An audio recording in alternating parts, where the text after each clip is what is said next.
쓸모아. 일본이 바이러스에 승리한 것처럼 섣불리 행동했다가 다시 재유행을 맞이했다. 블룸버그 통신이 1일 기사에서 현재 일본의 참혹한 실태를 지적했습니다. 최근 일본에서는 신규 확진자가 5일 연속 1000명을 넘어서는 등 대유행 양상을 보이고 있습니다. 블룸버그 통신은 일본이 한 달여 만에 긴급사태를 해제한 것 등을 언급하며 바이러스 대응에 있어 일본 정부가 너무 빨리 정상화를 선포한 탓에 이 같은 위기를 맞았다고 분석했습니다. 일본은 지난 4월 긴급사태 선언을 내렸지만 한 달 가량 뒤 해제했으며 긴급사태 선언 기간에도 봉쇄령은 나오지 않아 대부분의 사람들이 출근하고 외출할 수 있었습니다. 블룸버그 통신은 일본 정부가 긴급사태를 해제한 후 경제활동 재개 계획을 너무 빠르게 실행했다고 전하며 6월에는 식당과 바가 완전히 문을 열었고 야구와 스모, 레슬링 같은 스포츠 이벤트도 다시 시작됐다고 했습니다. 많은 전문가들은 일본이 경제활동 재개를 서두른 것은 시기상조였다고 비판했습니다. 다른 나라들보다 진단검사를 적게 하고 사회적 거리두기도 제대로 하지 않으면서 국내 여행 동료 등 경제활동 재개 동료로 이를 키웠다는 지적이었습니다. 무엇보다 일본 내 전문가들은 일본 정부의 바이러스 대책이 세계 최빈국 수준이라고 했는데 현재 일본의 바이러스 검사는 인구 대비 세계 159위 수준으로 방글라데시나 카메룬에도 밀리는 수준이라고 비판했습니다. 이 같은 정책의 실패는 K-방역으로 다시 확산되는 유행에서 독보적인 힘을 발휘하고 있는 한국과 대비되고 있습니다. 일본이 1일 확진자 1000명이 5일 연속 넘는 사이 한국은 2주간 일평균 확진자가 이전 2주간 21.4명에서 16.9명으로 줄어들었고 지난 일주일간 일평균 확진자 수는 한 자릿수인 9.9명에 불과했습니다. 또한 해외 유입 신규 확진자가 국내 지역 발생 확진자의 3배에 달했으며 감염 경로를 명확하게 알 수 없는 이른바 깜깜이 환자 비율 역시 7.5%에서 6.6%로 낮아졌습니다. 박능호 중대본 1차장은 현재는 위험한 순간을 잘 넘기고 다시 안정적인 수준에서 방역망의 통제력을 회복하는 시기라고 평가했습니다. 반면 통제력을 잃은 일본의 수장 아베는 40일 넘게 모습을 드러내지 않다가 지난 1일 놀라운 모습으로 등장했습니다. 아베가 4개월 만에 아베노 마스크를 벗어던지고 큼직하고 번듯한 일반 마스크로 바꿔 쓰고 나타난 것입니다. 총 5,300억 원이 투입된 아베노 마스크는 일본 국민은 물론 아베가 임명한 강요들에게까지도 외면당했고 결국 아베만 쓰는 마스크로 전략했는데 아베마저 이 마스크를 던져버린 것입니다. 그런데 확진자가 급증하면서 아베노 마스크, 고트 트래블 등 무능한 정책을 쏟아내며 지지율이 바닥에 떨어진 아베는 결국 또 어이없는 대책을 세울 것으로 보이는 움직임을 보이고 있습니다. 위기 때마다 주로 싸우며 효과를 보았던 한국 때리기입니다. 최근 강원도 평창군 한국자생식물원에 설치된 영원한 속재 조형물에 일본은 과민 반응을 보이고 있습니다. 이 조형물은 민간시설인 한국자생식물원에 영원한 속재라는 작품명으로 설치되어 내달 제막을 앞두고 있었습니다.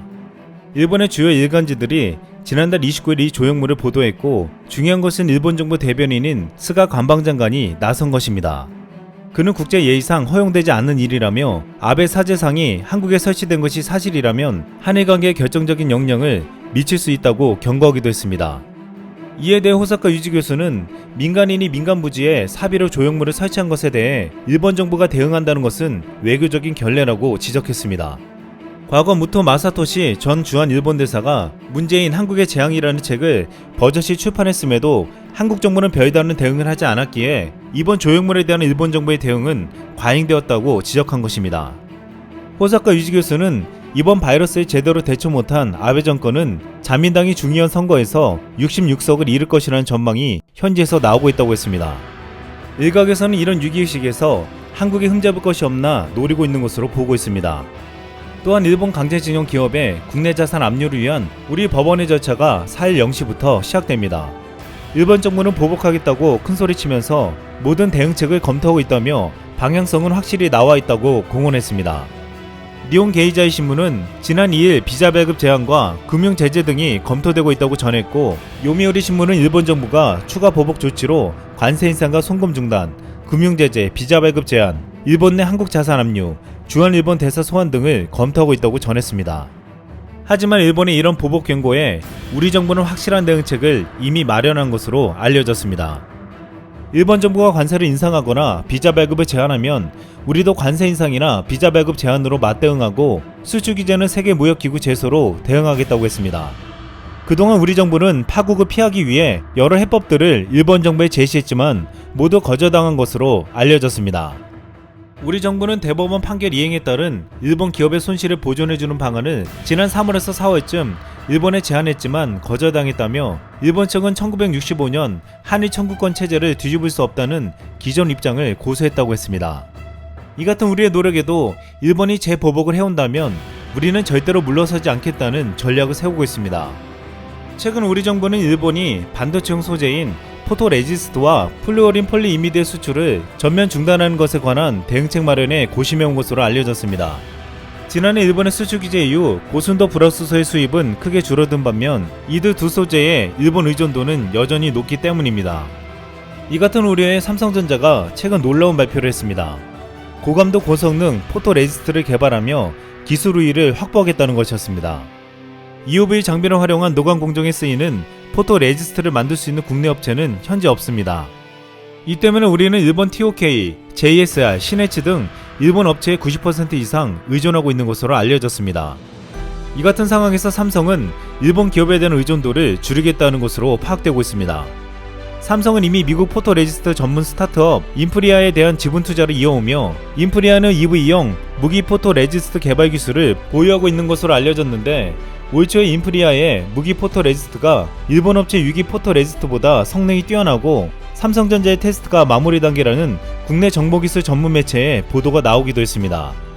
이뿐만 아니라 삼성전자는 국내 중소기업에도 적극적으로 투자하며 국산화에도 힘쓰고 있는데 EV용 포토레지스트 개발에 주력하고 있는 동진 세미캠 등에 대한 추가 지분 투자가 거론되고 있으며 지난 31일엔 노광공정 핵심 소재인 블랭크 마스크 전문 국내 업체로 EV용 블랭크 마스크를 개발 중인 SNS텍에 659억 원, 웨이퍼 검사 장비 업체 YIK에 473억 원을 투자했습니다.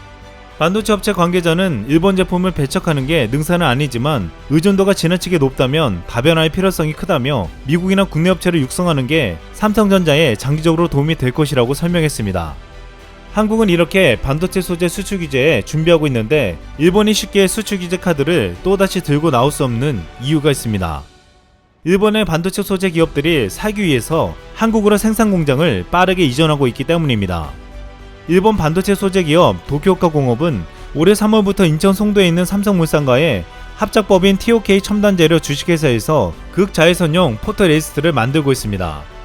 또한 솔더 레지스트 전세계 점유율 1위인 일본 다이오 홀딩스는 5월 20일 한국 다이오 잉크와 합작법인을 세우고 충남 당진에 168억 원을 투자했습니다. 현재 한국의 기업은 일본 기업의 탈일본을 환영하는 분위기로 일본 정부의 의도와는 정반대로 가고 있습니다. 반도체 업계 관계자는 수출 규제 이후 실적 부진을 겪은 일본 반도체 소재 기업이 삼성, SK 등 주요 고객사와 관계를 이어나가기 위해 국내로 넘어오는 사례가 늘어날 전망이라고 했습니다.